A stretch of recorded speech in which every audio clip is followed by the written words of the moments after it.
If you're in the market for a giant smartphone, your first thought probably isn't Huawei. And with a bevy of great options out there today, who could blame you?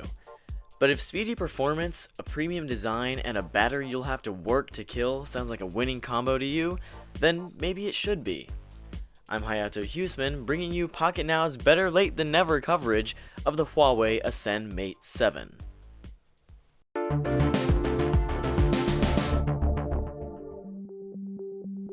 When we first saw the Ascend Mate 7 at IFA last September, we were taken aback by its all-metal design. From chamfered edges to a seamless unibody enclosure, this is a great-looking handset, and every design aspect that we've praised Apple and HTC for in the past is present here. The phone is relatively thin at 7.9mm, and an ever so slightly rounded back makes it conform to the palm of your hand. It goes without saying that top-notch build quality means nothing if the phone isn't comfortable to hold, and that's a problem further magnified with a larger screen like this 6-incher, but it's clear that Huawei planned ahead and took every measure towards making it manageable. The tight bezels around the display and the on-screen buttons both work together to make the phone feel considerably smaller than the Nexus 6 of the same display size. The only thing you won't find here is a replaceable battery, because with the Mate's gargantuan 4100 mAh sealed unit, you'll rarely ever need it. And in the likely event that the 16GB of internal storage here isn't enough for you, there's a microSD slot for up to an additional 128GB of space. With that space, you'll want to download as much media as you can, because this 1080p IPS display is made for viewing. Colors are pretty well balanced, with bright whites and blacks just a touch gray for our taste, and Huawei's included a temperature slider in the settings to get exactly the look you're going for. The only real gripe we had with the phone's hardware was the speaker, which is placed on the lower back, right where the phone rests in your hand, and tends to favor mids pretty heavily in the mix. There's a DTS toggle in the settings that's switched on by default, but turning it off just makes the output sound more tinny, so we'd just leave well enough alone here. But the real showstopper on this device, where Huawei spared no expense, is in the fingerprint scanner.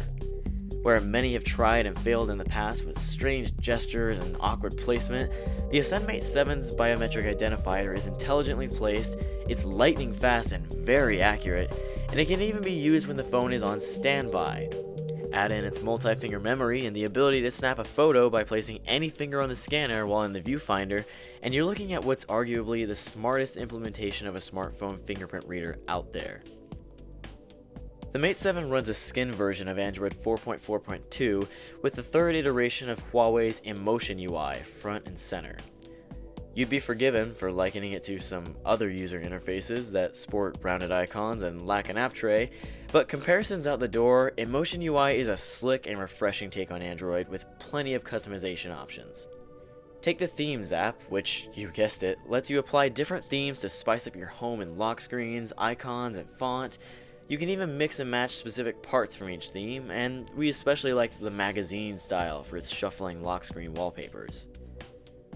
Perusing through the settings menu, you'll find some of Huawei's twists to the Android experience, most interestingly a section for tweaking the navigation bar.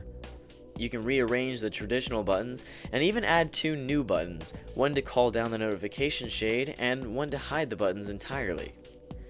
We also appreciated some included apps on the phone like the built-in file manager and shortcuts like pulling down in the gallery to reveal the camera. There's also One Hand UI, which shrinks down the keyboard and other elements for easier use with a single thumb, assuming you're using the default swipe for Huawei keyboard. Sadly, but predictably, not every change to Android here benefits the user, and Emotion UI's app switcher is a prime example. It's one of the slowest experiences on the phone by far. And despite the typical 2GB of RAM, we found that too often upon leaving an app, the home screen would have to completely reload its contents. One more thing, and this is a strange one. If you listen to music using a streaming service like Google Play Music or Spotify, you'll have to stay in the app itself to play, pause, or skip tracks, because anytime you try to do so from the lock screen, the phone instead starts playing songs from the built-in music player, which in our case meant cycling through a few cheesy preloaded songs. The 13-megapixel camera around the back is situated next to an LED flash and was a surprisingly good performer in most of our testing. The Viewfinder app is simple and clean, and it packs most of the features you'd expect to find, like HDR and panorama modes.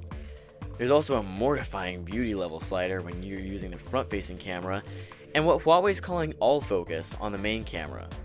This is similar to HTC's duo focus in that it lets you refocus a shot after the fact, but in a much more authentic way. The software actually takes multiple shots in rapid succession, each with its own focal point, and intelligently lets you choose your favorite focus afterwards. Beyond these fun gimmicks, the Mate 7's camera is actually very capable.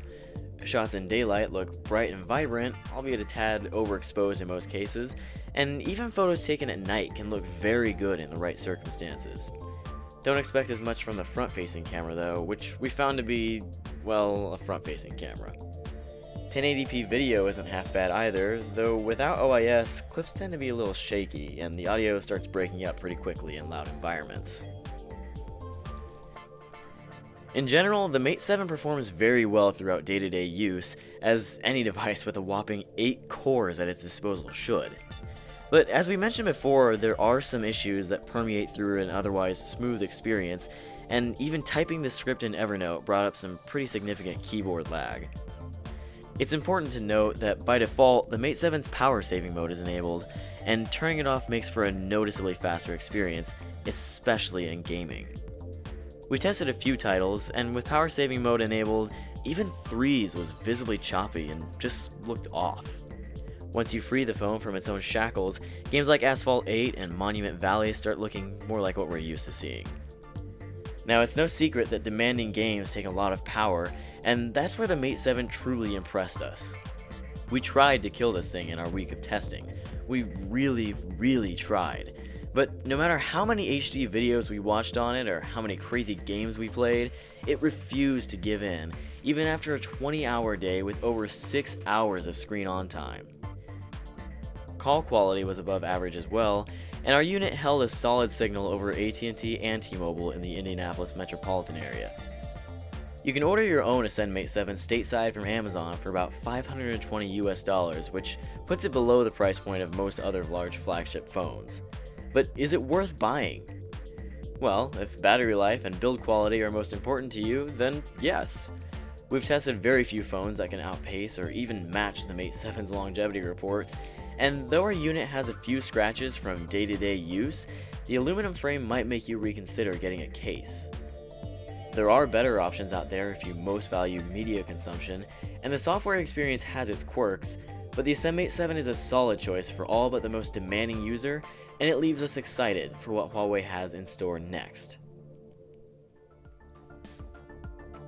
For a more detailed report on the Huawei Ascend Mate 7, see our written review at Pocketnow.com, and be sure to subscribe here on YouTube for more videos like this.